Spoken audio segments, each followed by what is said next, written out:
everybody here speaks Spanish. You understand that? We are in Mexico. You'll be surprised how many folks come here from the United States and they're shocked that they don't speak English. All right, so it sounds like y'all really enjoyed that piece, the last video where I spent a few days in jail and explained how they don't feed you. You got to bring your own family members, got to bring food for you, and how Kim brought me a whole bunch of food and made me a target to the other inmates that was in the jail. So if you hadn't seen that video, go check it out. It's the previous video before this one here. I got some more stories for you today. Some more jail time. Not for me, but if you get in a car accident and y'all can't agree, if y'all can't come to an agreement, you both go to jail. I'm gonna talk about that in a moment as well. Been reading the comments and lots of great reviews, great things people have shared.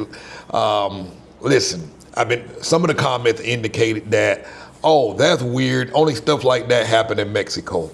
That's not true. It happens in any country that you go to. Just because they do things differently here doesn't mean you can go to another country and not expect different things, because I promise you it's going to be drastically different. Cultures in different places, different parts of the world, they do things different. Like some parts of some of the Southeast Asian countries, they eat on the floor. They sit on the floor and eat. They eat with their hands. You know what I mean? So every place is different. Every place is unique. Every place is distinct. And even in the United States, we have our ways. And just imagine when Mexicans leave here and go to the United States, it's totally different for them too.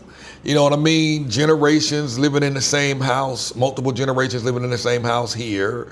Grown adult kids, men, women staying home until they get married. In our country, we tend to try and ship them out the house at 18, 19 years old.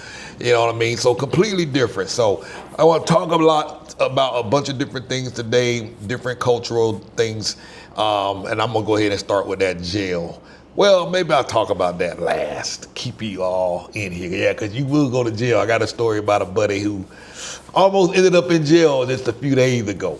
But one new thing, well, not new thing, going back to hospital visits, in the previous videos, I talked about you need to have insurance to be treated here, or if you don't have insurance, you have to pay. Many of the hospitals, you have to pay cash to be seen on credit card, and they don't have to treat you if you don't have the money. And there's stories where people have had their leg cut off, amputated.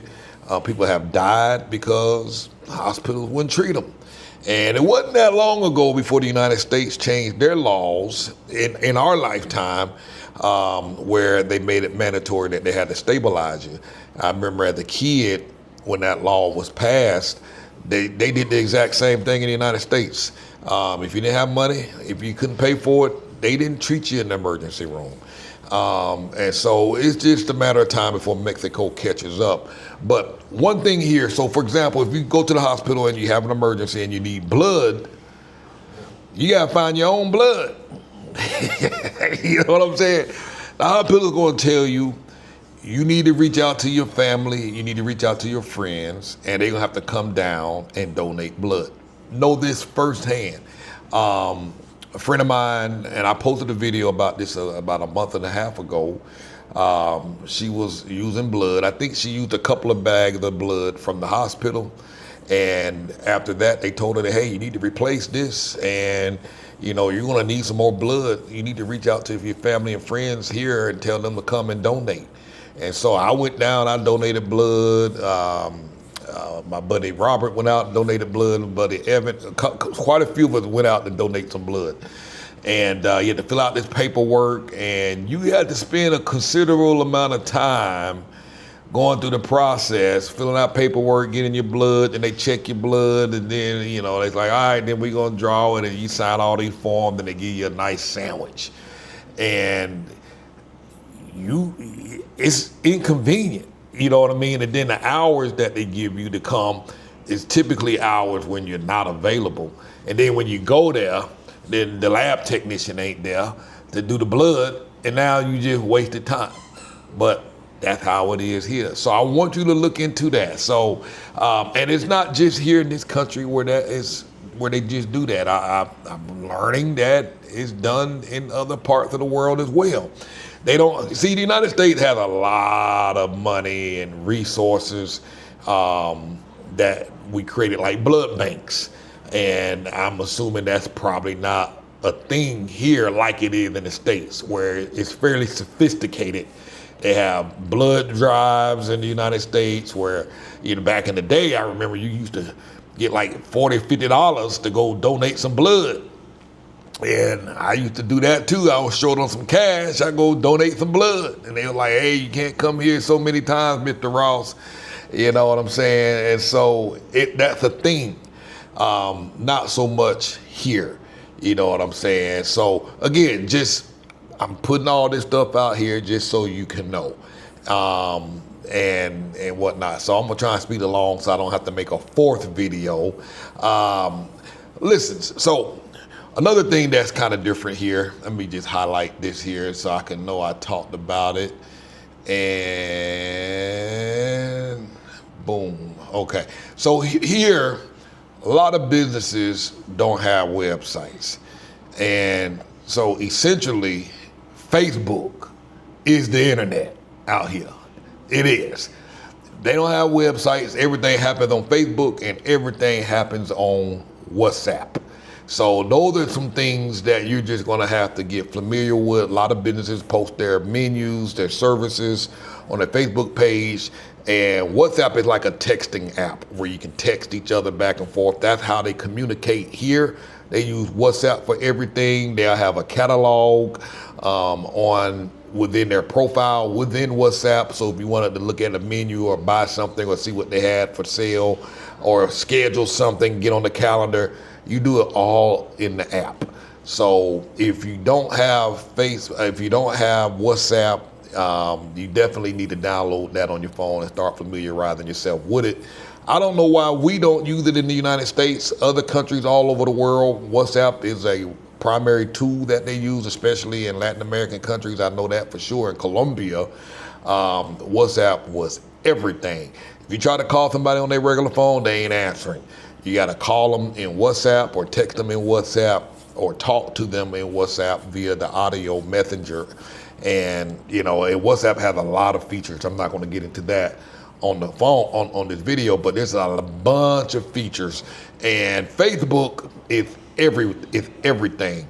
Like I say, when you start looking for stuff to buy or you're looking for food, you want some fresh coconuts, you can go on Facebook Marketplace and just look for practically any and everything you want. You need furniture for your home, Facebook, much of the things on Facebook, they'll deliver it to your house for $1, $2, $3, clear across town.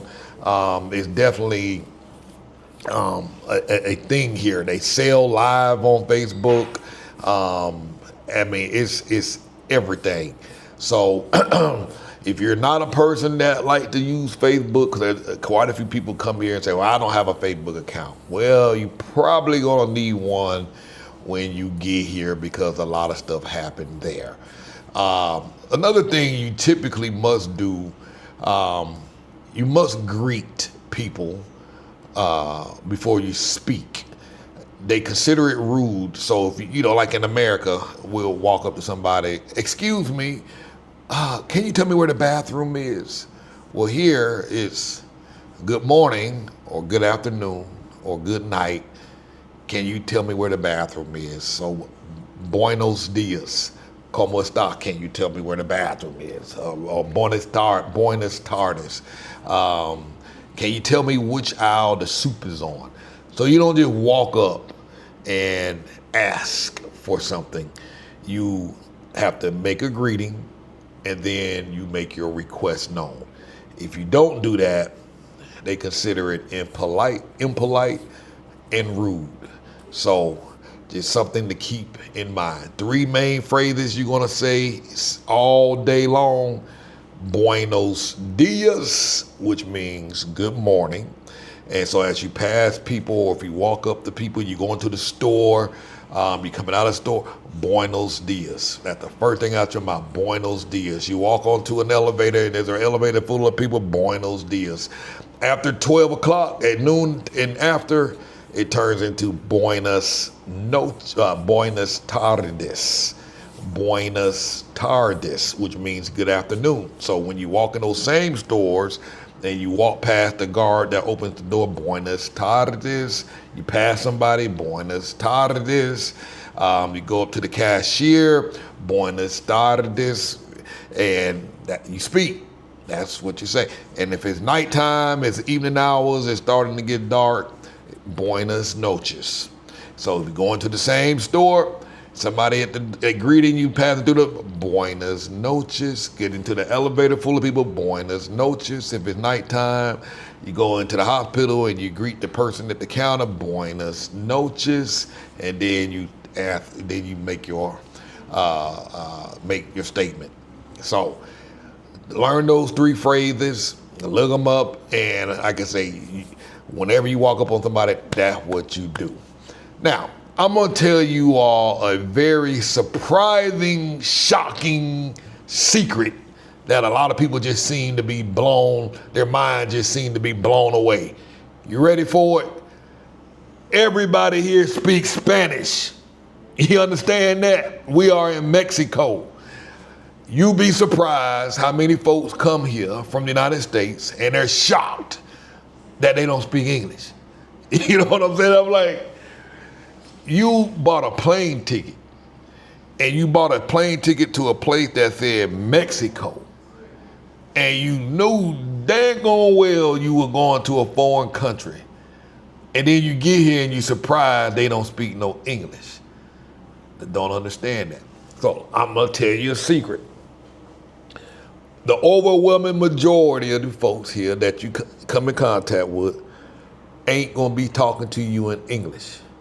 They ain't gonna text you in English. They ain't gonna talk to you in English. They ain't gonna do no sign language to you in English. It ain't happening.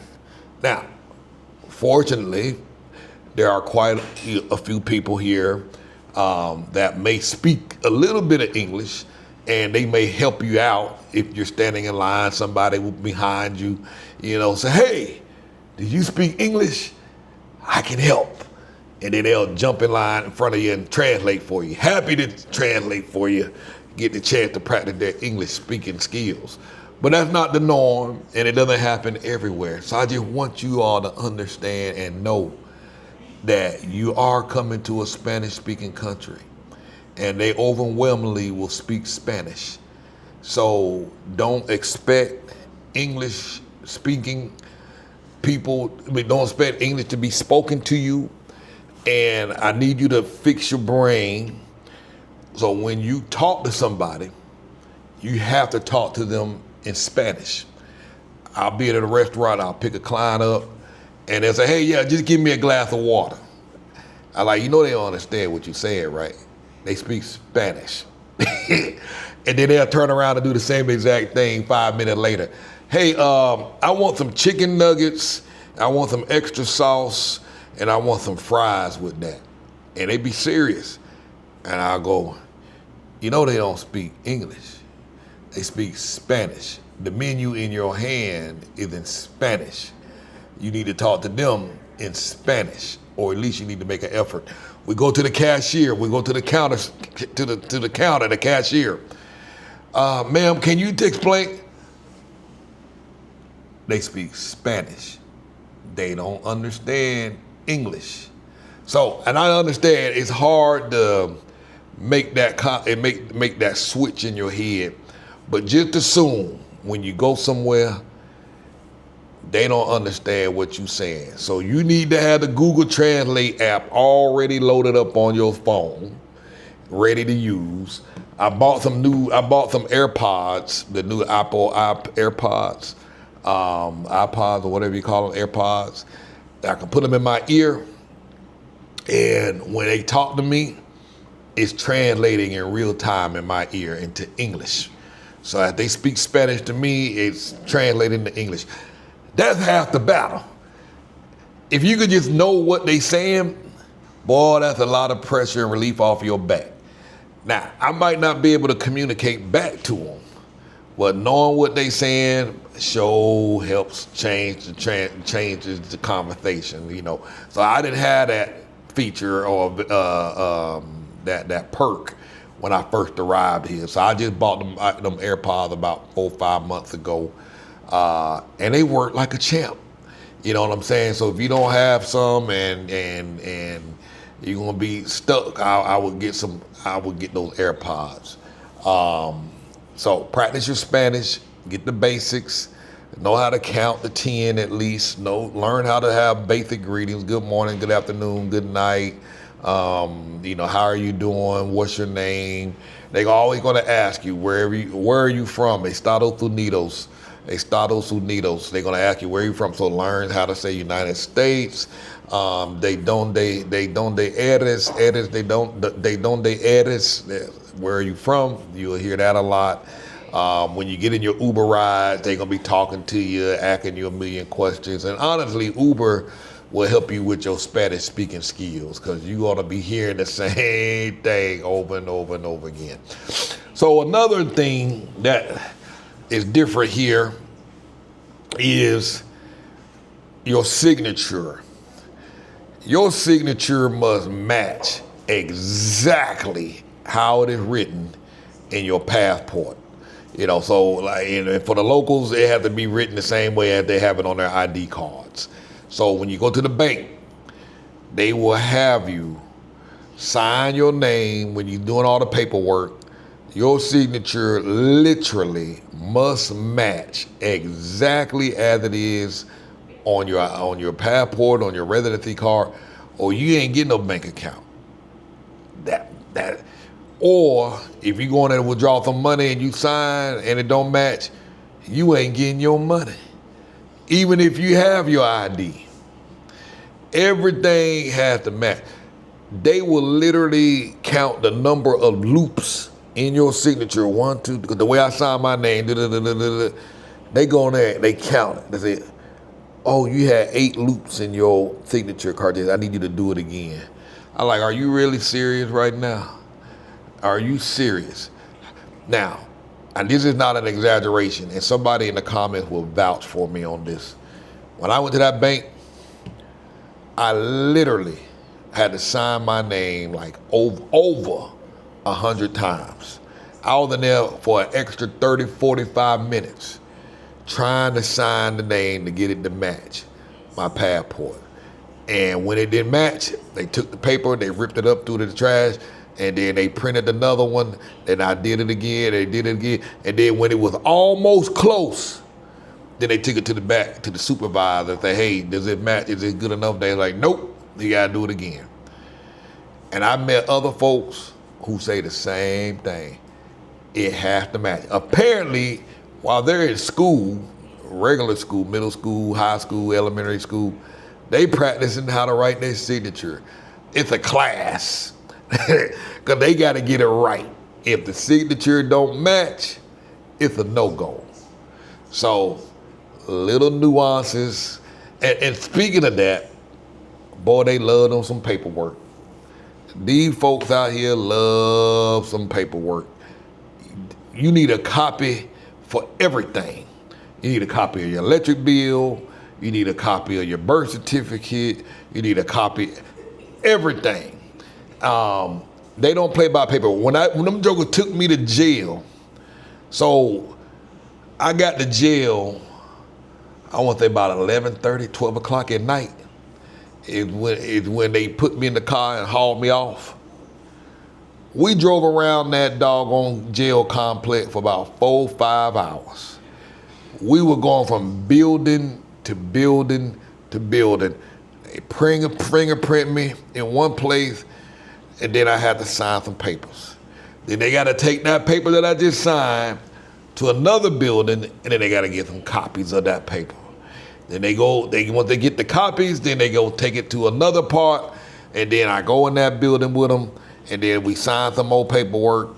Then they take that paperwork, then we go back to the other place to get copies made, and then literally in that damn truck, riding around the jail complex, getting all these papers for 4 to 5 hours. I didn't get to my cell till like 4:35 in the morning. And I was like, man, can y'all just put me in jail already? I gotta pee, I'm tired, I'm sleepy, You know what I'm saying? At this point, I just want to be in jail. You know what I'm saying? I got tired of being in that truck with them handcuffs on. But they love paperwork. I had to go pick up. I just kind of give you an idea how things are different here, and it looked like I probably will have to do a part 4 because this is going to drag on, and I still got a lot more to go. Haley, we had some medicine sent via mail, and they sent it via DHL, and so I received a text from DHL saying her package is here, and so it had her name on it, and then it had care of Cartez Ross. So I go pick it up, and then of course they tell me it's not me, it's not my package, it's Haley's package, even though it says care of Cartez Ross. So they like, all right, you need how did it go? And mind you, I had her passport with me. So I brought that with me just in case, because I was trying to be preemptive, because I know how they roll here, but that wasn't good enough either. Cartez Ross, my name on it, Haley Ross, her name on it, my daughter, wasn't good enough. So I come back, I get her, we go back down there, and then they say, oh, she's a minor. We need her birth certificate. And I'm like, oh my God. So I'm about 20 minutes away from this place, so we had to drive all the way back home, get the birth certificate, then we come back with the birth certificate with Haley and the passport and me, and then they say, we need copies of the birth certificate. I'm like, man, y'all kidding me right now, right? So at that point, I was just frustrated. I was just mad. So I just went back home. I like, man, I can't deal with these jokers today. We'll go back tomorrow. And I get back home, and then like 15 minutes after I get back home, I get a text with a code. They say, hey, we put your package inside of a mailbox, the little storage box, like the Amazon stations where you can get your packages. Just use the code to come in 24 hours and enter in the code, and you can get your package. So we go back, same damn folks sitting right there in the front of the store.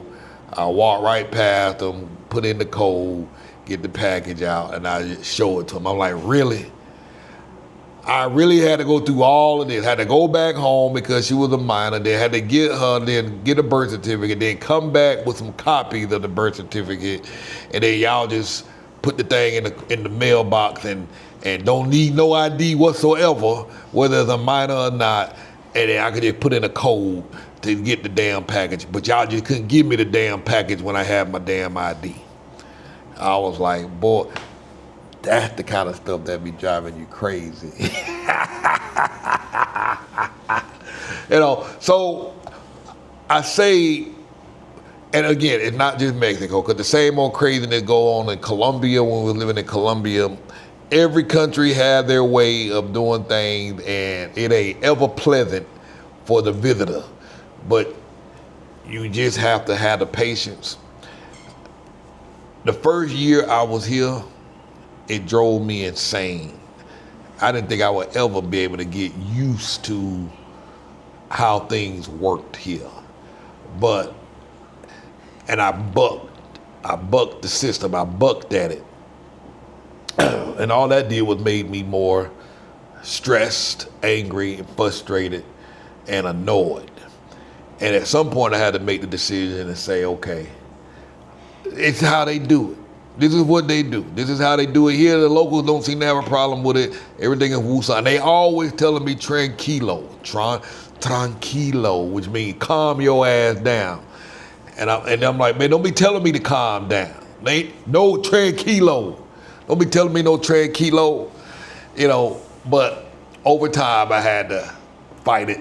I had to resist it and had to accept it. I had to make the decision whether I'm going to accept this, it's the way things are, or I'm going to fight against it and just make myself more angry and mad and frustrated. So after about a year and a half, I finally succumbed to the way they do things, and I must tell you, I am a much more relaxed person. And I've always been an at ease type of person, but I'm even more relaxed and at ease. And I'll tell you what, because of the slower pace, and I was forced to adapt to it. And it wasn't rush like it was in the States where you always on the go, boom, boom, boom, boom, boom, boom. This forced me to slow down, and as a result, like I said, I'm much more calmer. I'm at much more peace, which means less stress. And stress is not good for you. Stress is not good for you. So finally, go on with the flow. Now I don't rush to go anywhere. My wife say you drive like a local, because I be driving 25 mile an hour on the highway now. Be taking my time, easing. Everybody passing me up on the street, and I'm just like, but nobody's honking their horn at me. And that's how you know you're dealing with a foreigner behind you. You start honking horns, but they don't honk horns. You stop in the middle of the road with your car, ain't nobody honking horns. They just stop, just randomly stop and get on their phone, put their hazard lights on. When they put their hazard lights on, it just means, hey, they can do whatever they want. And when you see hazard lights come on, you just get ready and be prepared for the most outrageous thing to happen next. Because when you have your hazard lights on, you have superpowers, and you can do whatever the hell you want as long as your hazard lights is on. They'll be on the damn interstate and put the hazard lights on, and they'll go backing up 2 miles down the interstate because they got on hazard lights. Well, I'm gonna tell you something. Mexico, it's the wild, wild west out here, man. That's really what it is. It's the wild, wild west. It's still not all the way tamed and under control.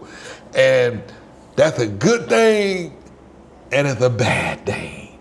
You know what I'm saying? They wild out here, you know. But hey, like I say, they catching up. They're making laws. They just recently approved something where I think starting next year, people cannot be turned away from hospitals. They have to be stabilized, if I understood that correctly. And that's next. That starts next year.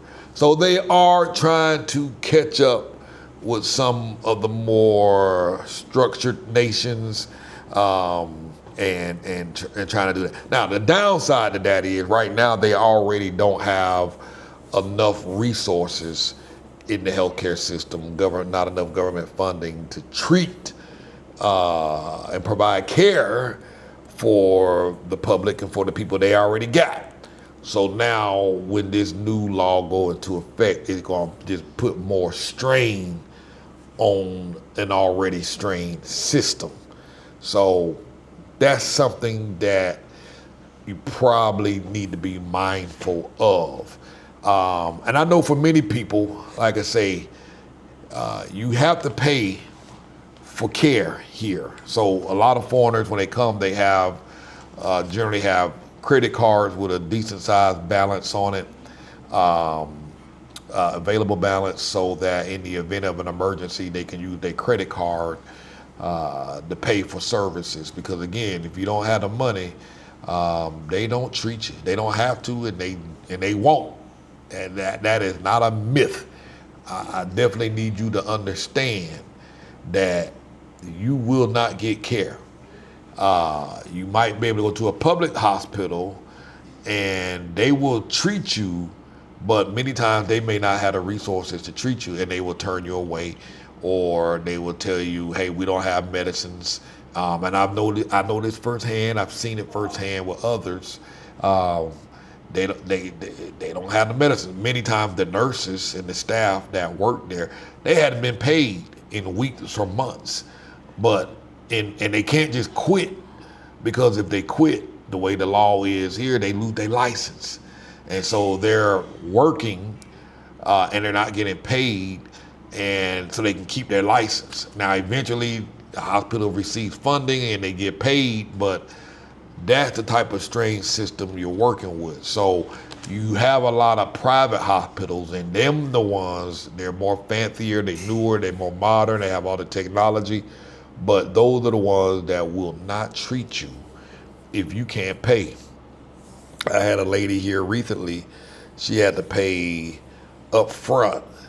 I think it was, I can't remember what the number was, I think it was 300,000 pesos or 250,000 pesos. I think the bill, it translated into about like $14,000, 12 or 14,000 US dollars up front that she had to pay. Once they made the determination that she needed to be admitted, they're like, all right, you need to be admitted for a few days. We're gonna do these tests. We're gonna run this type of, we're gonna give you fluids. We're gonna give you this type of medicine, and she was pretty sick, and she had to pay. If she didn't have the money, they would have sent her away. They were like, well, can't help you, and they come ask for their money like it ain't nothing. They send the most. They send the one that the most staunch, one with no facial expression. Seem like they send the one that had no feelings whatsoever to collect that money. And they gonna get that money. And if you don't got the money, that person would tell you, well, you're gonna need to go somewhere else. So if you don't have insurance, so we have Blue Cross Blue Shield. Before that, we had Cigna. And due to the emergencies that we had here, our insurance covered us out of country.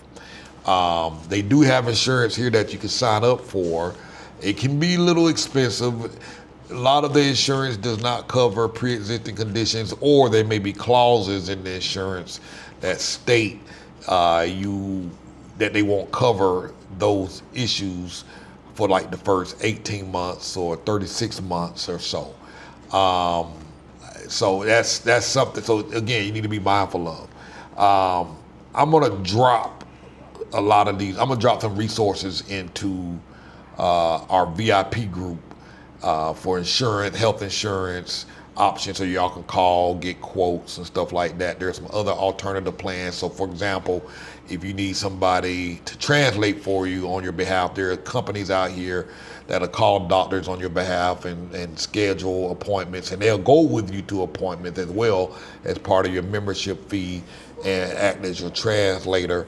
And they'll shop around and get you the best prices for like lab works and stuff like that you need done for lab work, x-rays, et cetera, et cetera. So I'll put that in the VIP group on a website, and if you're a member, you'll have access to it. In fact, I'll tell you what, if you are not a member of our VIP, if you just make a donation, I'll put a link down in the description in the comments. You put a donation, make a donation, I'll add you to the VIP group, and that way you can get access to these resources. Give me about 3 to 5 days to add all of this information into the members area. You just give me some time to add it in, and it'll be there when you get there. And I got a whole bunch of other resources in there, and plus inside the group you can ask me a million questions. I answer those questions typically within 72 hours, but I'll put all that in there because you're gonna need auto insurance if you're driving, because if you get in an accident and y'all can't come to an agreement, everybody going to jail. You know what I mean? So I'm going to give you this story. So a friend of mine was driving, bumped into somebody. The police came out. And here what happens is when you're in an accident, you call the insurance company and they send an agent out on the site. It's just 24 hours a day. It don't matter if it's at 3 in the morning or 3 in the afternoon. Both parties call the insurance company, and the insurance agents come on site, and they assess the damage, look at the car, figure out what happened, who's at fault. The police is also there determining who's at fault. And they going back and forth with all this information, and the two insurance agents will come to an agreement on what is owed, how much it's going to cost, and all of that stuff, or who's at fault. If the agents can't come to an agreement, everybody go to jail. You know what I'm saying? The two parties. And that's and both of y'all can have insurance, and you might not agree, but both of you go to jail if there's no agreement. So my friend, he bumped into somebody and he was having a hard time getting the insurance agent on the phone. And he loved this insurance agent. I'll stop right there. Love his insurance agent and love the service that they provide, but this particular night they couldn't get him on the phone. And so Starting to look a little grim. And he asked, well, what happens if I can't get my insurance agent on the phone? Or if my insurance agent don't come? And say, then both of you are going to jail. So even if you got an insurance agent and your other guy don't have one that didn't show up, you're going to jail. Unless, and I think he said, but the policeman said, well, if he don't come, you gonna have to work out an agreement with them. And if the agreement is not satisfactory, both of you going to jail. And so fortunately, the insurance agent showed up at the last minute. He was able to get him on the phone. He showed up and they worked it all out. And so he asked the insurance agent, he was like, man, what would happen if you didn't come? He like, yeah, y'all would have went to jail. And that's the way it worked. And I know firsthand some folks who went to jail. It's serious. Again, this is how they do it here. Now, that's why it's important that you have some good insurance, auto insurance if you're going to be driving. So again, if you, I'm going to put some auto insurance options in the VIP group. So if you want that information, get that. I have a car now. When I signed up for my insurance, I said, I made sure I got the best insurance possible. It cost me a lot more money, but I wanted to make sure all bases was covered. My kids driving, and or if there's an accident and it's our fault, I wanted to make sure every base was covered. Hospital care for passengers, because generally what happens if there's an injury, the other insurance agent representing the other person that might have caused the accident, they'll give you a voucher. You take that voucher, you go into the hospital, and the hospital take care of you, so you won't have to be paying out of pocket or anything like that. There's also clauses, insurance vouchers, so that if you do end up in jail, they have the bail money to get you out of jail. So you don't want to skip around on that. Now, I'm not trying to scare you from coming to Mexico. It doesn't matter where you go. Every country gonna have their own way of doing things. So again, do not make the mistake and think that going to Europe, going to Southeast Asia, you're gonna somehow get away from these things. It may be worse. You know what I mean? It may be worse. So I'll leave it at that. So make a donation, any size, reasonable, and I'll add you to the member area. If you send your donation, I got a whole bunch of other stuff to talk to next in a moment, other things that'll blow your mind. But I just want to clarify, if you do send the donation via Cash App, make sure you email me, because when you send the Cash App, it doesn't have your name, it doesn't have your email address. Email me and show me proof that you made the donation, so that I can set you up to access the VIP member. I need your email address and your first name to add you into the group. So make sure you do that. And the same thing if you decide to send a donation via Zelle, email me as well. help@moveabroadandthrive.com, help@moveabroadandthrive.com, and we'll get you set up. What else? So I talked about paperwork. I'm just looking at the screen here. I did that. We did the signature. It looked like I might have to do a part 4. Let me look at one more that I can give you. People here, when you go to the store, be prepared. People gonna bump into you. And they don't say, excuse me here. They bump into you. If you're looking at something on the aisle, they gonna reach in front of you to get it. I mean, literally get right all up like this and put their hand all up on you and grab the thing off the shelf.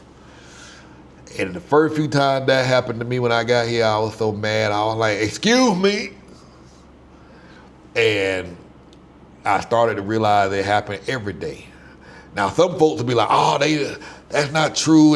Maybe they just used to it here. But I talked to quite a few locals, and I was like, man, why y'all just be bumping into folks and don't say excuse me? They're like, because it's not intentional. It's an accident. You know, many times and there's no such thing as personal space here. They be all up on you. You be in line, standing in line. They right up on you. I mean, on you. You turn around, they in your face. You can almost kiss them. I'll be like, man, if you don't get out my face and get up off of my behind, and that's what they do. You leave a gap anywhere, do not leave a gap. And I guess that's why they do it. Because if you leave a gap, somebody gonna squeeze in that gap. Oh, I didn't know you was standing in line. I'm calm myself down. You know damn well I was standing in line. You know what I'm saying? Them joker boy, you do not leave a gap anywhere. Cause they gonna take it. Even when you driving, you leave a gap, somebody getting in there. But they don't say excuse me. So I'm prepping you for that, so you don't take it personal. And so every now and again, I might bump into somebody, especially if I'm in a crowded place like at the convention center, and I'm trying to squeeze through it. I might bump somebody. I don't say excuse me no more. It took me almost a year not to say excuse me because it just didn't feel right to bump into somebody on accident and not say excuse me. But they bump into you, or you bump into them, they don't even look around. They don't even look back. If I bump into, they just keep going. And I was like, okay, that really must be a thing. I'd be sitting down at the restaurant, somebody person hit me or their elbow hit me, they don't say excuse me. Or I might accidentally bump somebody when I'm going through the restaurant. They don't even flinch. They don't even look back. I say excuse me, they looking at me like, why are you talking to me? You know what I'm saying? So but I just want you to be aware of that. Another thing here, everybody love them some cervezas, which is beer, cerveza. The ladies will drink them beers down just as much as the men drink some beer. And so it's not unusual to go to restaurants and you might have 3 ladies sitting at a table and they're ordering buckets of beer in the bottle. And they just sitting there having a good time, sipping on their cervezas, and they go through a bucket and they'll order another bucket. It could be a bucket of 5, it'll be a bucket of 10. They throwing them bad boys down. And I like that because when they let down here, when they let down and relax, they let down and relax all the way. All the way. There's no in between, you know what I'm saying? So that's one of the beautiful things that I like here is when they rest, they rest. When they take off work, when the holidays come, they are all the way off. They ain't no, hey, can I go see this house with you on Sunday? They ain't gonna answer the phone. If your house, if you renting from somebody and you have some problems on a holiday or something not working right in the house on Sunday, you ain't gonna hear from them jokers until Monday. They ain't even gonna respond to your message. You know, hey man, the house is on fire. You'll hear from them tomorrow. You know what I'm saying? It don't matter what it is. They ain't answering. You know what I mean? Now, of course, I'm giving it a little exaggeration, but I'm exaggerating the fact. But I want you to understand, but they ain't answering. You know what I mean? Trying to think of an example when they would have. They ain't answering. Now, obviously, if the house is on fire and they actually look at the message, then you know I'm sure they will say something, but they ain't answering. I think I'm gonna stop here. I already told y'all the jail time. I'm at 44 minutes already. My God, this time be flying fast. I might do a live video one day this week or maybe next week. I don't know. I saw a lot of comments in the previous videos and I wanted to kind of pluck through those and answer some of those, or I might just make another video separately and do that here on the recording. That way I can pick and choose the ones that I can answer and whatnot. So, but the thing to remember, man, even though I talk about all this stuff, I've been here 5 years. I like it. I love it here. You know, we are entertaining the idea of possibly traveling for a year to a few places. And if that's the case, I will certainly document our journeys and the places and the cities and countries that we go to.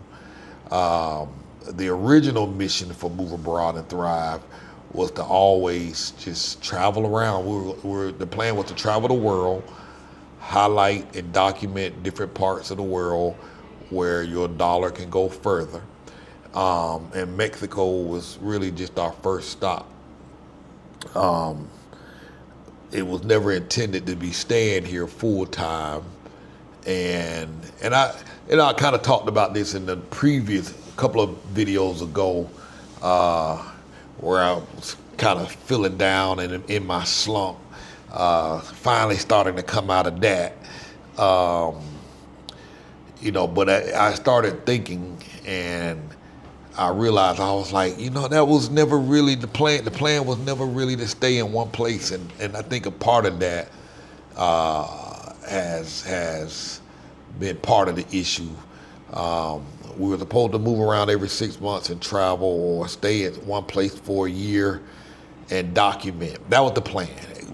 'Cause part of that plan was to show the girls the world, or many parts of the world, before they went off on their own.